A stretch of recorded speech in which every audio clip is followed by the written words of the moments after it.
டெல்லியில் அடுக்குமாடி குடியிருப்பில் தீ பற்றியதில் பெண் உட்பட 4 பேர் உயிரிழந்த சம்பவம் சோகத்தை ஏற்படுத்தியுள்ளது. டெல்லியில் சங்கம் விகார் பகுதியில் 4 மாடி அடுக்குமாடி குடியிருப்பில் நேற்று திடீரென தீ பற்றியது. தகவல் அறிந்த சம்பவ இடத்திற்கு போலீசார் மற்றும் தீயணைப்பு படை வீரர்கள் விரைந்தனர். நீண்ட நேரம் போராடி தீயை அணைத்தனர். இந்த சம்பவத்தில் பெண் உட்பட 4 பேர் உயிரிழந்தனர்.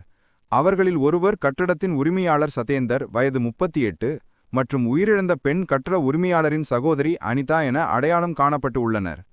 கட்டடத்தின் தரைத்தளத்தில் உள்ள காலணி விற்பனை செய்யும் கடையிலிருந்து தீ பரவியது முதற்கட்ட விசாரணையில் தெரியவந்தது. தீ பற்றியதற்கான காரணம் குறித்து போலீசார் விசாரணை நடத்தி வருகின்றனர்.